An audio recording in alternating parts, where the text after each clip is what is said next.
Oke, halo semuanya. Balik lagi di Asistensi Perekonomian Indonesia. Kali ini gue bakalan nge-review dan sedikit menambahkan mungkin terkait dengan pertemuan 3 dan pertemuan 4 di kelas Perekonomian Indonesia, yaitu tentang proses transformasi struktural. Nah, sebenarnya ketika kita membahas tentang transformasi struktural, itu sangat erat kaitannya dengan pendapatan per kapita suatu negara. Misalnya saja Indonesia, kalau kita lihat dari tahun 1980 sampai tahun 2019 gitu ya. Nah, ini kita bisa lihat pendapatan per kapitanya itu mempunyai tren yang positif gitu ya. Jadi eh, tren positif ini atau kita bisa bilang sejak 1980 sampai dengan 2019 secara tren pendapatan per kapita Indonesia naik. Nah, ketika kita membahas tentang transformasi struktural gitu ya. Nah, ini sebenarnya transformasi struktural itu adalah ujung dari peningkatan pendapatan per kapita gitu. Jadi kayak setiap terjadi peningkatan pendapatan per kapita di suatu negara, maka transformasi struktural ini adalah hal ikutannya gitu. Jadi tidak bisa terlepaskan dari kenaikan pendapatan per kapita di suatu negara.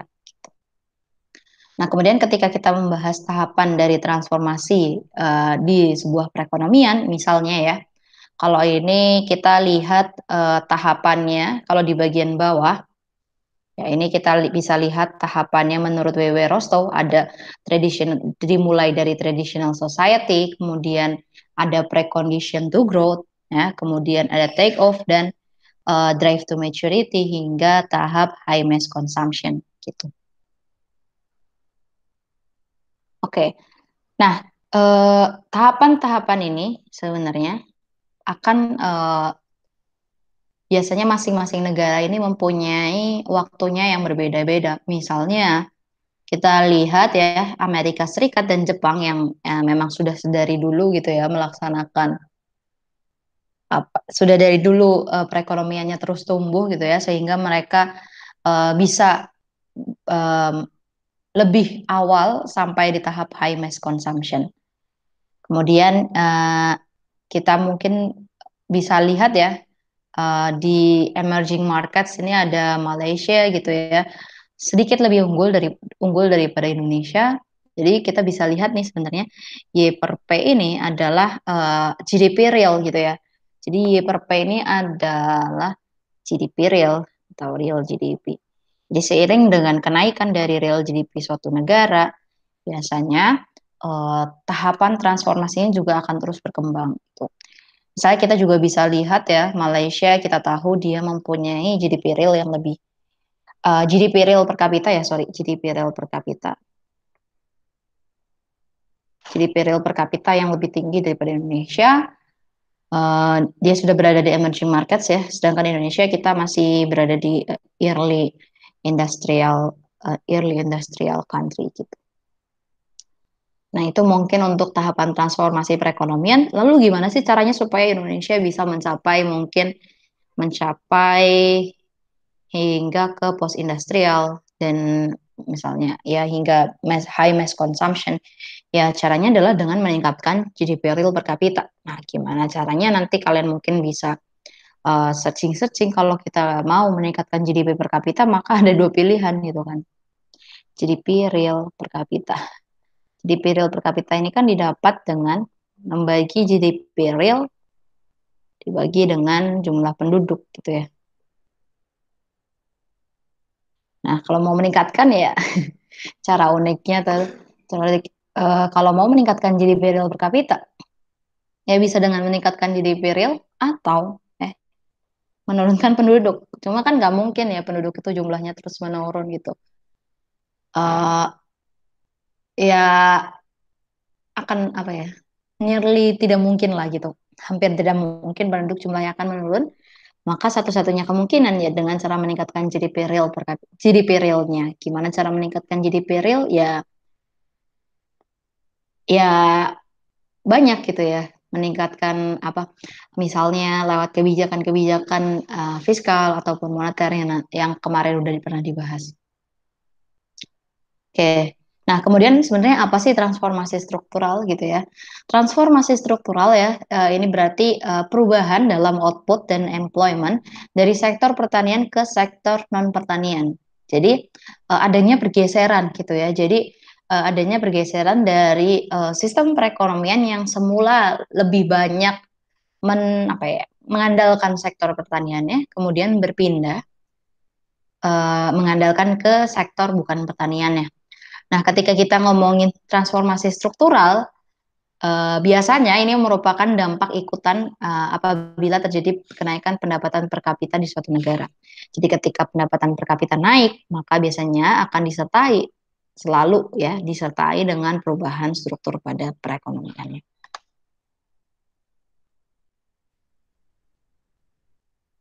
Oke, kemudian sorry ya, ini mungkin salah judul. Ini adalah tahapan transformasi struktural. Tahapan transformasi struktural. Nah, ada apa aja sih tahapannya gitu ya? Tahapan transformasi struktural. Struktural, struktural. Oke. Nah, tahapan transformasi struktural kita bisa lihat di sini yang pertama ada proses akumulasi, di mana proses akumulasi adalah proses pemanfaatan sumber daya alam atau sumber daya apapun ya, segala sumber daya untuk meningkatkan kapasitas produksi suatu negara. Itu jadi istilahnya kita mengakumulasi dulu nih. Semua sumber dayanya dipakai untuk meningkatkan kapasitas produksinya. Kemudian yang kedua, ada yang disebut dengan proses alokasi, di mana proses alokasi sumber daya ini merupakan proses alokasi dari sumber daya ke berbagai kegiatan ekonomi ya seiring dengan peningkatan pendapatan per kapita. Kemudian ada juga proses demografi ya di mana proses demografi ini adalah proses perkembangan kependudukan yang terjadi seiring dengan peningkatan pendapatan per kapita. Kemudian setelah sudah berkembang semuanya baru ada yang namanya proses distribusi yaitu proses pemerataan pendapatan yang terjadi seiring dengan peningkatan pendapatan per kapita. Oke, kemudian kita pertama ke proses akumulasi dulu. Jadi tadi kita sudah sempat bahas kalau proses akumulasi adalah proses pemanfaatan sumber daya alam. Sorry ya, bukan sumber daya alam. Akumulasi adalah proses pemanfaatan sumber daya untuk meningkatkan kapasitas produksi perekonomian seiring dengan peningkatan pendapatan per kapita suatu negara. Jadi kalau kita lihat di sini misalnya proses akumulasi itu ditandai dengan apa? Jadi diakumulasi itu semua sumber dayanya mulai dari sumber daya yang fisik gitu ya dengan meningkatkan kapasitas produksi fisik gitu. Misal dengan kalau di sini peningkatan kapasitas produksi fisiknya itu ditandai dengan peningkatan proporsi investasi atau PMTDB atau pembentukan modal tetap dalam negeri bruto dan perubahan inventory yang ada di GDP. Gitu. Nah, kemudian indikator suatu negara itu mengalami peningkatan kapasitas produksi, kita bisa lihat proporsi investasi terhadap GDP yang naik atau proporsi saving terhadap GDP yang naik. Kenapa? Karena sebelumnya mungkin gue udah bahas ya di asistensi sebelumnya. Kenapa di sini ada proporsi saving ya dan kenapa di sini ada investasi adalah karena sebenarnya saving di suatu negara ini nanti ketika misalnya konsumen atau masyarakatnya menabung gitu ya kemudian disalurkan oleh lembaga keuangan, kemudian lembaga keuangan ini menyalurkan ke produsen-produsen untuk melakukan kegiatan investasi. Maka biasanya ketika savingnya tinggi, ya, ketika masyarakatnya rajin menabung, maka investasinya nanti pun akan jadi tinggi gitu. Nah, ketika investasinya jadi lebih tinggi, investasinya rumah tangga produsen gitu ya atau produsennya jadi tinggi, apa yang akan terjadi? Ada yang namanya misalnya produsennya membuat pabrik gitu kan. Nah, itu kan berarti terjadi yang namanya peningkatan sarana untuk peningkatan objek-objek yang bisa memacu perekonomian untuk tumbuh lebih jauh lagi gitu. Nah, itu investasi fisik. Kemudian proses akumulasi ini juga ditandai dengan peningkatan kapasitas SDM. Misalnya Ya, kita lihat biasanya peningkatan kapasitas produksi SDM ini ditandai dengan peningkatan pendidikan dan kesehatan. Kenapa pendidikan dan kesehatan? Karena dua hal ini adalah faktor yang paling penting dalam membentuk sumber daya manusia. Sumber daya manusia yang berkualitas harus terbentuk dari pendidikan yang berkualitas juga gitu ya. Makanya kenapa di Indonesia punya Kementerian Pendidikan dan Kebudayaan gitu ya. Nah, karena ya pendidikan itu hal yang penting gitu. Bahkan kalau kita lihat ya, saking seriusnya Indonesia, saking seriusnya pendiri kita atau ya pendiri kita terhadap pendidikan, mereka mewajibkan alokasi 20% alokasi dari APBN itu untuk pendidikan gitu. Oke, kemudian ada kesehatan. Kenapa kesehatan juga penting? Karena ketika misalnya seorang anak ini dari kecil, misalnya sebetulnya dia potensial gitu ya, pintar, cerdas gitu ya, tapi dia misalnya kebutuhan nutrisinya tidak terpenuhi, eh, tidak melakukan vaksinasi yang komplit atau yang lengkap gitu ya. Nah, maka ada potensi dia kesehatannya akan terganggu. Kalau misalnya kesehatannya terganggu, dia berhalangan hadir ke sekolah, akhirnya dia tidak bisa mengejar materi yang ada di sekolah gitu ya. Jadi itulah kaitan pendidikan kesehatan terhadap kualitas sumber daya manusia.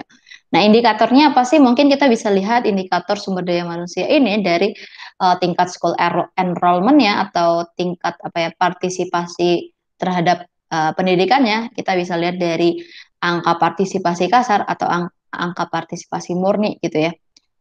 Kemudian kita juga bisa lihat dari pengeluaran persentase pengeluaran pendidikan yang naik gitu ya untuk pendidikan dan persentase pengeluaran kesehatan yang naik untuk kesehatan. Jadi seberapa persen sih rumah tangga itu dari total seluruh pendapatannya, berapa persen digunakan untuk pendidikan? Nah, itu yang disebut dengan pengeluaran pendidikan. Kemudian berapa persen dari pendapatan yang dipunyai oleh rumah tangga yang dikeluarkan untuk urusan kesehatan. Nah, ketika terjadi peningkatan dalam school enrollment, persentase pengeluaran pendidikan dan persentase pengeluaran kesehatan, nah hasilnya apa? Biasanya nanti skill SDM akan meningkat, kemudian dilanjutkan dengan penguasaan teknologi yang meningkat gitu ya. Dan sesuai dengan teori Host, ini keunggulan komparatif akan berubah gitu. Karena kita sudah menguasai teknologi yang lebih tinggi gitu. Nah, kemudian proses akumulasi juga ditandai dengan pengeluaran pemerintah atau kita bisa lihat di sini pengeluaran atau government revenue juga ya atau penerimaan.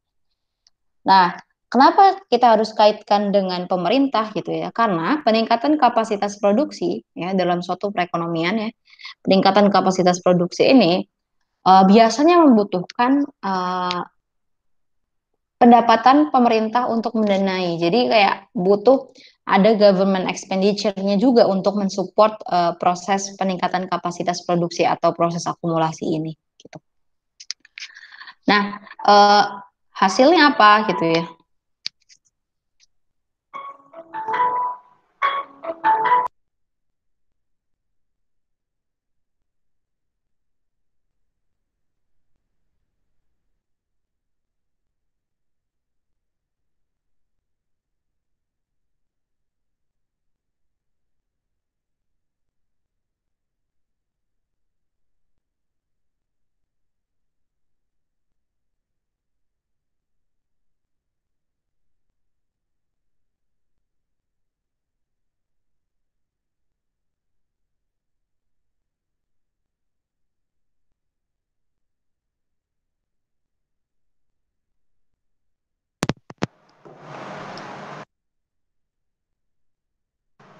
Oke, sorry ya tadi ada telepon masuk, gue lanjutkan.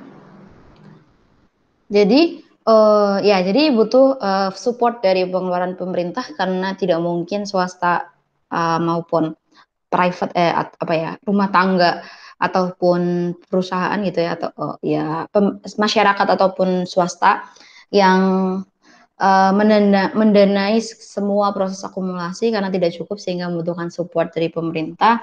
Biasanya indikatornya ditandai dengan persentase pendapatan pemerintah yang naik, kemudian diwujudkan lewat pendapatan pajak juga yang naik,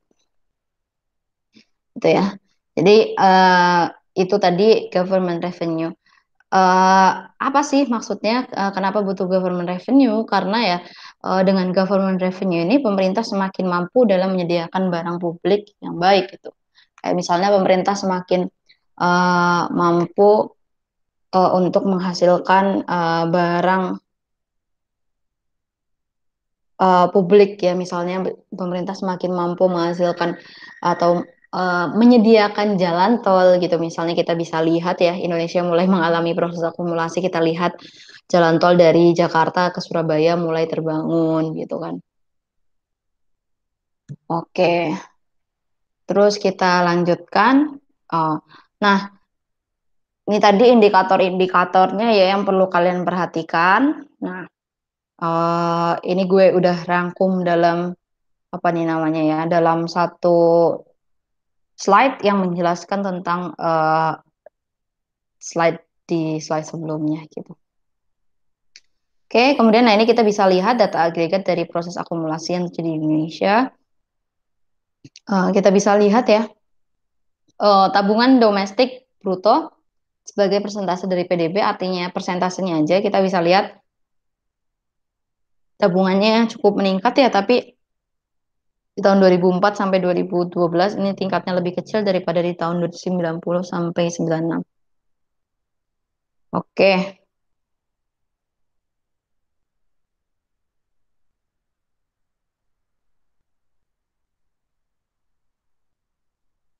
kemudian kita lanjutkan dari investasi, persentase investasi terhadap PDB juga kita bisa lihat di sini dari 10,56% meningkat menjadi 27,95%.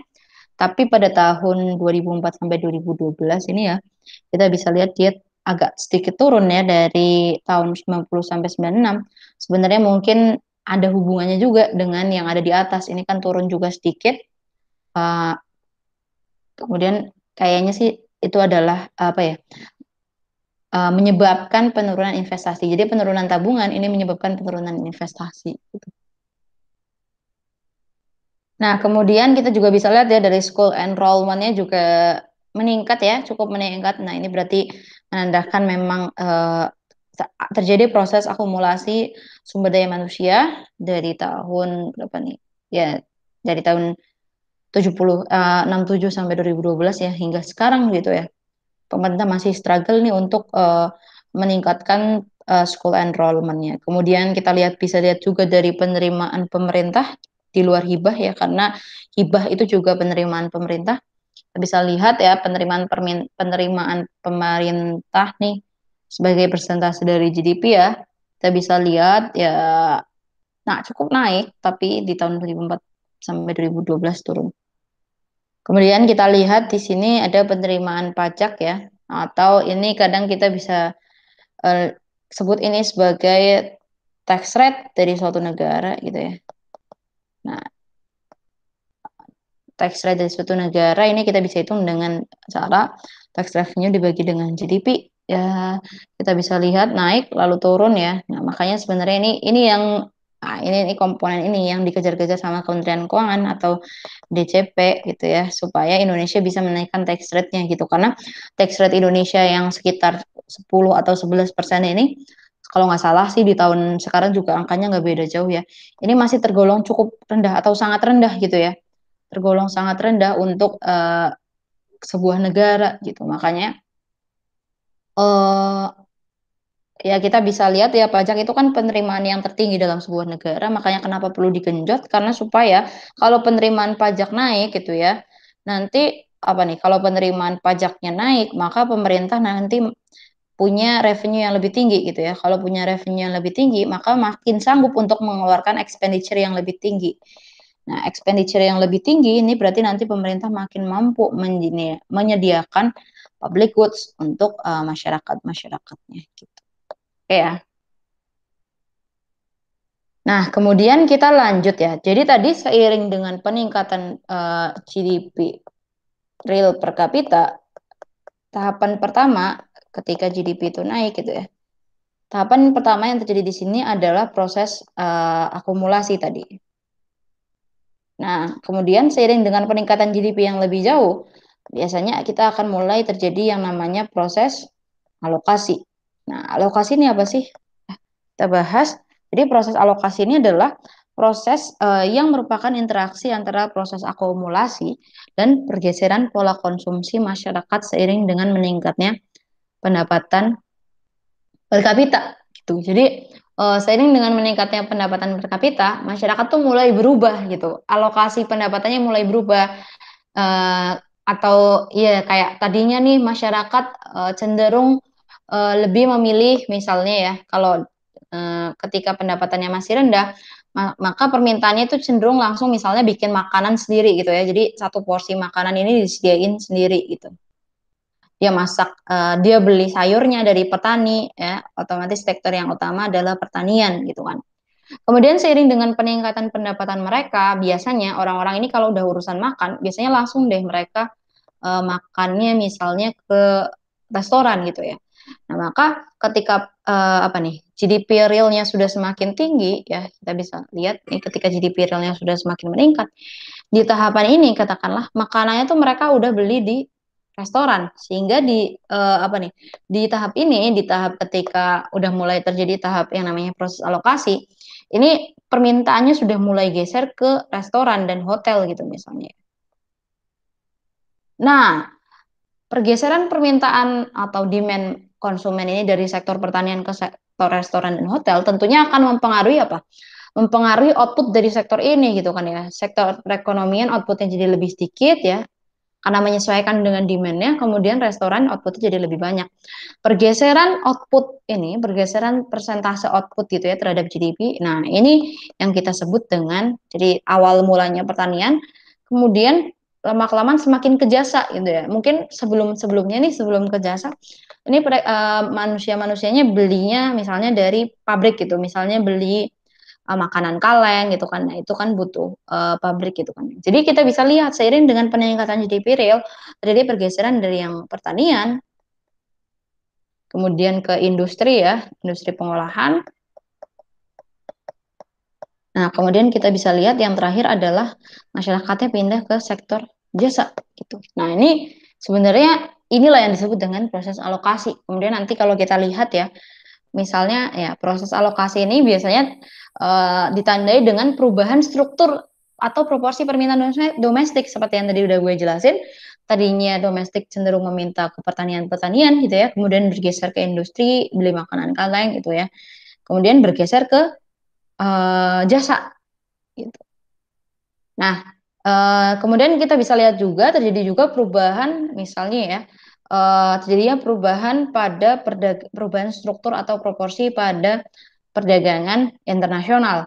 Misalnya ya, kita bisa lihat di sini eh, impornya itu naik. Jadi masyarakat kita semakin banyak yang membeli barang impor. Sedangkan ekspornya turun, ekspor primer. Ekspor primer tuh maksudnya apa? Ekspor yang dari ekspor komoditas gitu ya, ekspor sektor primernya. Ya, itu turun karena kita sudah nggak mengandalkan lagi pertanian karena kita sudah beralih gitu ya ke industri. Jadi ketika industri kita yang semakin berkembang, maka ekspor non primer kita yang akan semakin meningkat gitu. Kemudian ditandai juga dengan perubahan struktur perekonomian dalam indikator produksi. Misalnya produksi jasanya turun karena tadi produksi primernya turun ya. Misalnya produksi dari pertanian turun karena sebenarnya nggak ada demand-nya gitu. Sebenarnya awal mulanya nih dari permintaan domestik gitu. Kemudian alhasil bukan ya sorry pertanian turun kemudian disertai dengan produksi jasa yang naik karena ada permintaan jasa gitu ya, ada permintaan tadi restoran dan hotel. Kemudian ada juga produksi manufaktur yang naik. Nah, itu proses alokasi. Kemudian kita bisa lihat ya data dari proses alokasi yang ada di Indonesia. Kita bisa lihat nih dari tahun 90 sampai ke tahun kita bandingin periode 90 sampai 96, kemudian kita bandingkan 2014 sampai 2012. Kita bisa lihat ya nilai tambah bruto perekonomian as a percentage of GDP kita bisa lihat dia turun. Persentase artinya apa? Artinya kontribusi pertanian terhadap PDB Indonesia semakin menurun gitu ya. Ya karena kita bisa lihat nih manufakturnya naik ya, jasanya pun naik ya karena itu gitu.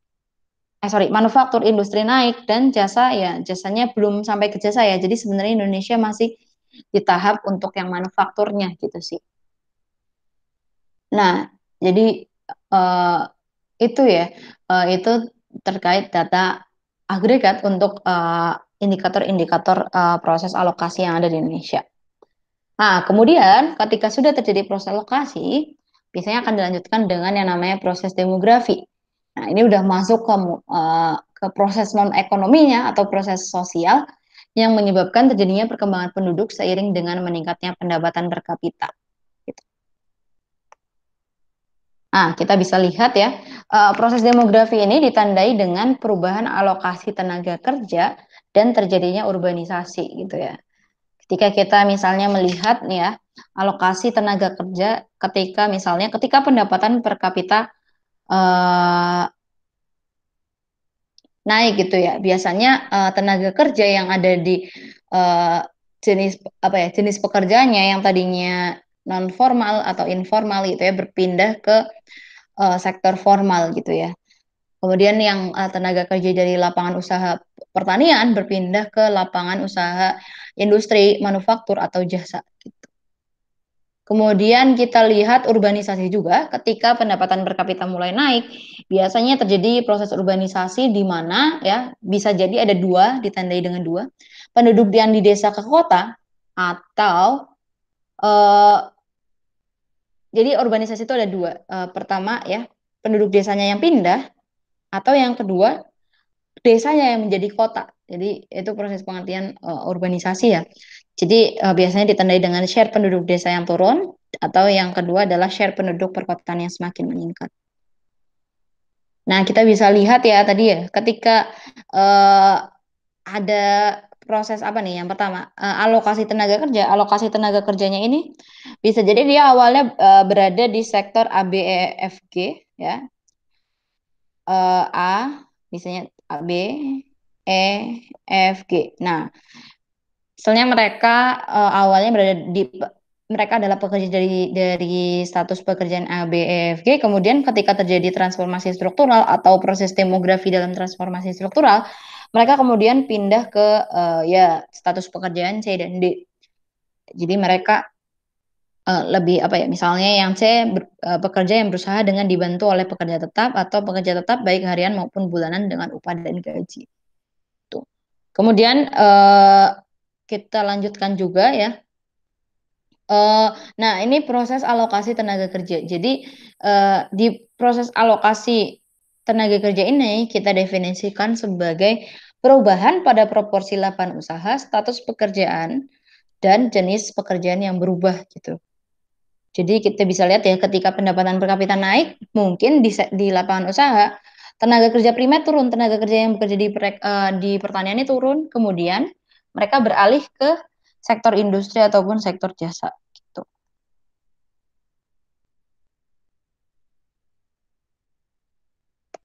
Oke, kemudian kita bisa lihat ketika pendapatan per kapita naik, bisa juga terjadi perubahan dalam status pekerjaannya. Misalnya pekerja informal turun dan pekerja formal naik. Nah, sebenarnya pekerja informal ini juga salah satu problem utama Indonesia ya.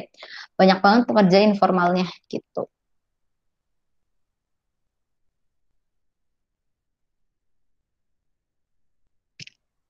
Oke, kemudian bisa juga ditandai dengan perubahan jenis pekerjaan.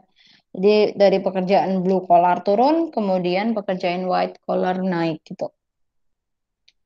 Nah, kemudian kita bisa lihat nih ya, dari tahun 1980 sampai dengan tahun 2010, kita bisa lihat terjadi penurunan yang cukup signifikan untuk yang berwarna biru ya, di mana ini adalah persentase dari employment atau pekerja di sektor pertanian terhadap total pekerja. Kita bisa lihat ini turun ya, dan bertabrakan dengan services justru. Gitu ya. Oke, nah itu mungkin. Kemudian kita lanjutkan. Nah, bisa juga terjadi perubahan tempat tinggal penduduk dari yang awalnya di pedesaan, kemudian ke perkotaan gitu ya.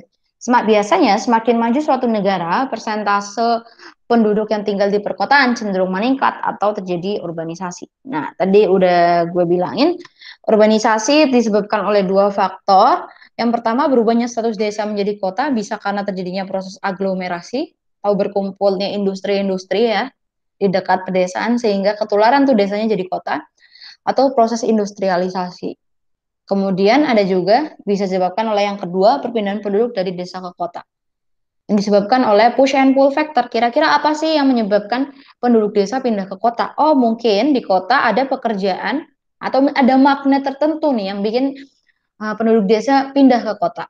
Biasanya karena di kota pekerjaannya lebih menghasilkan pendapatan yang baik, atau bisa jadi juga karena di desa tidak tersedia lapangan kerja yang sanggup menerima atau membayar orang orang tersebut gitu. Jadi dia pindah ke kota.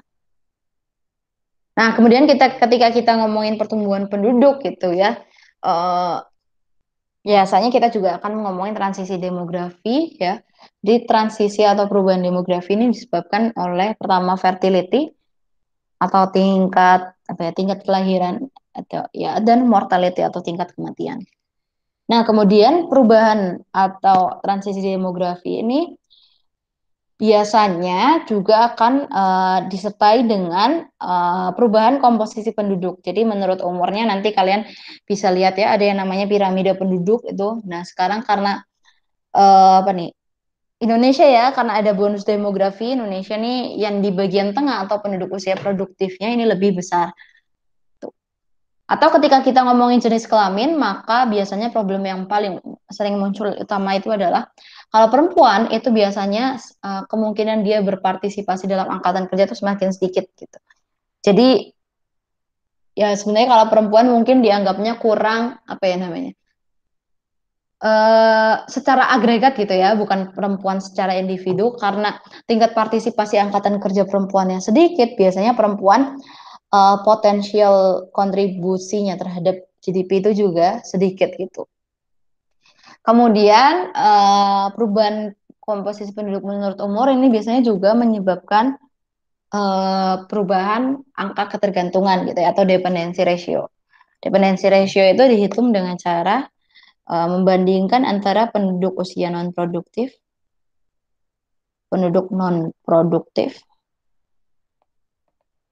dibagi dengan penduduk produktif. Jadi pengertiannya adalah berapa banyak penduduk usia non produktif yang harus ditanggung oleh penduduk usia produktif. Jadi misalnya nilainya adalah 0,75, berarti 0,75 per 1, atau kita bisa hitung dia 75 per 10 gitu ya. 75 per 100, sorry. Jadi setiap 100 penduduk usia produktif akan menanggung 75 penduduk usia non produktif. Nah, kemudian proses yang terakhir ini kita sebut sebagai proses distribusi. Ini masih merupakan lanjutan dari proses sosialnya ya atau proses non ekonominya. Ini menyebabkan terjadinya perubahan pemerataan pendapatan seiring dengan meningkatnya pendapatan per kapita. Gitu. Nah, proses distribusi ini ditandai dengan adanya dinamika distribusi pendapatan. Misalnya, ketika pendapatan per kapita naik, ketimpangan awalnya naik, tapi lama-lama akan turun kembali. Kemudian bisa juga ditandai dengan tingkat kemiskinan yang akan semakin menurun. Nah, ketika kita membicarakan tentang distribusi pendapatan dan kemiskinan di Indonesia, kita sebut ada juga yang kita sebut dengan triple track problem ya, di mana problemnya itu ada 3, miskin, rentan, dan timpang. Ya, jadi kita lihat di sini Indonesia tingkat kemiskinannya berkurang, akan tetapi kerentanannya tinggi. Jadi maksudnya kerentanan itu apa? Orang itu semakin rentan atau semakin mudah untuk masuk ke garis kemiskinan atau masuk menjadi orang miskin. Karena apa? Karena jadi ibaratnya ini garis kemiskinan ya. Nah, ini atasnya garis kemiskinan berarti orang yang tidak miskin, bawahnya garis kemiskinan berarti orang yang miskin gitu ya. Nah, orang yang rentan itu adalah orang yang tinggal di sepanjang garis ini gitu. Jadi ketika pendapatan mereka tergoncang sedikit aja gitu ya, mereka langsung jatuh ke bawah garis kemiskinan. Nah, jadi ini yang dimaksud dengan kerentanan tinggi. Tapi sebetulnya ya ini tadi kita ngomongin garis kemiskinan, ini atasnya, ini bawahnya. orang-orang yang berada di sini sebenarnya mereka potensial untuk meningkatkan pendapatan mereka sehingga bisa naik gitu pendapatannya. Jadi nanti orang-orang ini berada di sini. Atau sebenarnya kalau kita lihat di sini kelompok dengan kerentanan tinggi sebenarnya ini adalah embrio kelas menengah Indonesia. Jadi uh, kalau misalnya mereka bisa pendapatannya lebih tinggi lagi, maka mereka akan masuk ke kelas menengah gitu ya. Kemudian kita bisa lihat di sini kesenjangannya meningkat. Kita bisa lihat ya, rasio Gini sebesar 0,41 di tahun 2011 adalah yang tertinggi selama 50 tahun terakhir. Dipicu oleh apa? Dipicu oleh pertumbuhan yang condong ke kelompok menengah atas dan kaya. Jadi ketika pertumbuhan Indonesia naik, misalnya tadi ya jadi peril Indonesia naik, oke, jadi perilnya naik, tapi ternyata kontribusi kenaikan GDP ini ya, lebih banyak dari kelompok menengah atas dan kaya. Nah, kelompok yang miskin mungkin pendapatannya tetap atau kurang gitu ya, berkurang. Nah, ketika kita ngomongin distribusi pendapatan, maka ingat juga ada yang namanya kurva Lorenz dan koefisien Gini. Ya, koefisien Gini ini adalah perbandingan ya antara luas daerah A dibagi dengan seluruh luas segitiga ini.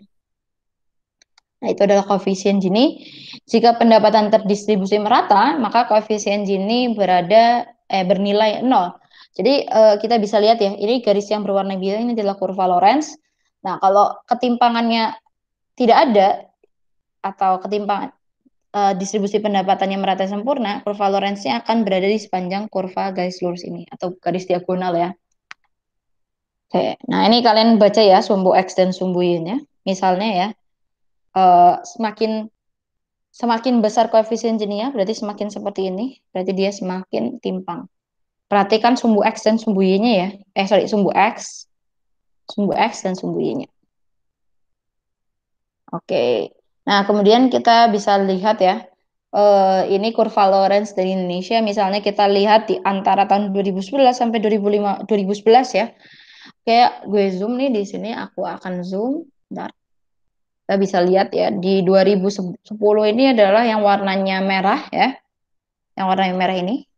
Kemudian yang warna hijaunya adalah 2011. Ketika kita lihat kurva Lorenz-nya semakin menjauh dari garis birunya, ini berarti menandakan dari 2010 ke 2011 terjadi uh, apa ya distribusi pendapatannya itu semakin timpang gitu ya, kita bisa bilang seperti itu.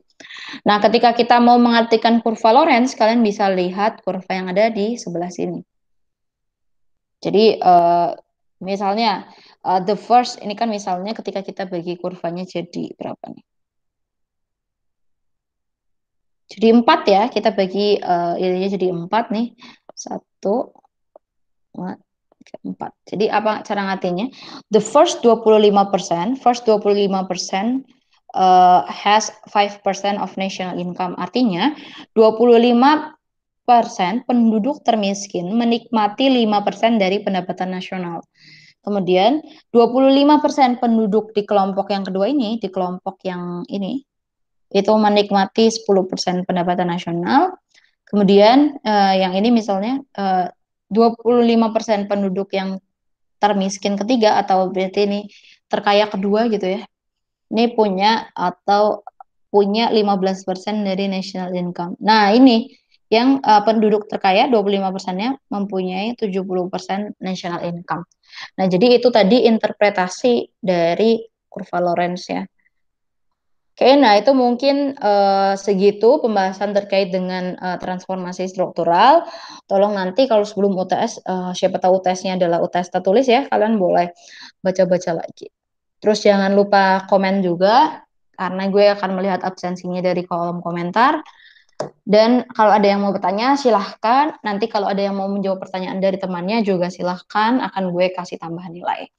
Oke, thank you dulu. Itu sekian buat pertemuan asistensi di pertemuan 3. Semoga bermanfaat ya dan semoga membantu kalian dalam belajar. Kemudian nanti gue akan share juga ya link ke apa namanya? Link ke materinya jadi kalian bisa download materinya. Oke, thank you.